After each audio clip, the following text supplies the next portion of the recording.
Maison d'arrêt de Reims, 173 détenus et autant de patients potentiels. Pour s'occuper de leur santé au quotidien, un seul médecin présent sur place tous les matins, 6 jours par semaine.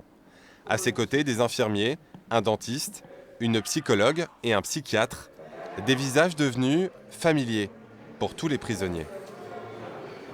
Le problème ce week-end, c'est ça. 38 ans que Philippe Doun se soigne en prison. Une vocation pour ce médecin généraliste, également président d'une association d'insertion. À chaque nouvelle consultation, pour lui, la même priorité. Les patients ne vous choisissent pas. Donc il faut déjà créer un climat de confiance. Vous avez beau dire « je suis docteur », machin, ça ne veut rien dire. C'est un défi quotidien. Chaque patient, c'est un défi. Bagarre entre détenus, maladies classiques ou VIH, en prison les pathologies sont multiples. Mais au-delà de la douleur physique, certains viennent également juste pour échanger. Rester dans une cellule 24 heures sur 24, c'est pas terrible, quoi. Donc on essaie toujours de se raccrocher un peu à parler à quelqu'un. Ça nous libère, ça nous enlève un petit peu la rage qu'on a en nous. Officiellement retraité depuis 3 ans, le docteur n'a pas encore raccroché.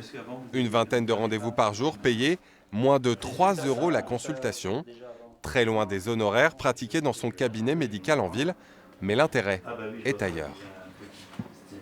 Il y a un petit côté excitant sur le plan de clinique, ça me plaît parce que c'est pas monotone.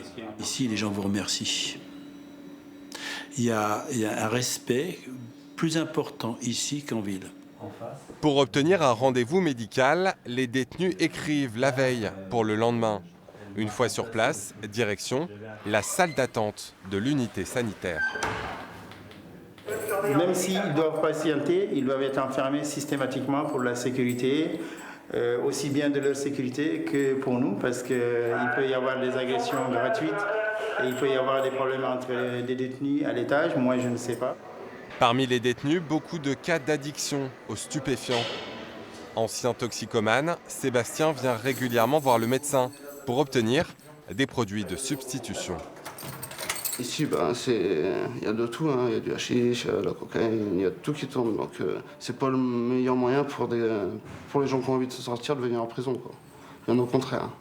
Question généraliste, ça va, c'est bien, quoi. C'est dans la journée. Mais tout ce qui est les spécialistes ou des trucs comme ça, faut attendre.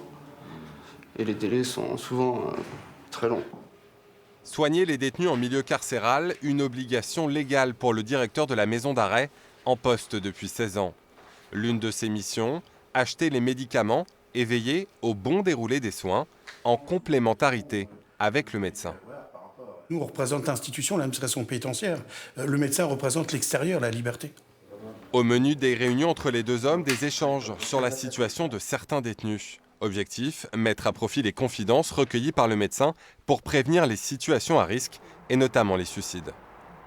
Une personne qui ne s'entend pas cellule avec un co-détenu ou qui subit des menaces, le médecin sera peut-être le premier à avoir l'information qui nous répercutera à nous ce qu'on appelle une CPU, commission pluridisciplinaire unique, qui se réunit tous les jeudis et où on fait le point sur le partage d'informations, tout en respectant le secret médical. C'est un partage d'informations pour optimiser la prise en charge de la personne qui sont confiées. Pour nous, la personne détenue, pour lui, le patient. Pour définir sa relation avec les détenus, le docteur Doun évoque un mélange de proximité et de distance, de l'empathie et du recul, avec cette règle d'or, ne pas connaître le dossier judiciaire de ses patients.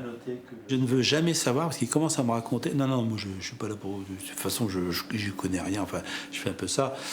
Pour bien montrer la séparation, pour pas non plus être embrigadé, parce qu'on peut être toujours amadoué, pour ceci, pour ça. Non, je tiens à marquer les frontières. Après plusieurs échecs, Philippe Doun vient tout juste de trouver son successeur, une femme, et passera définitivement la main dans quelques semaines.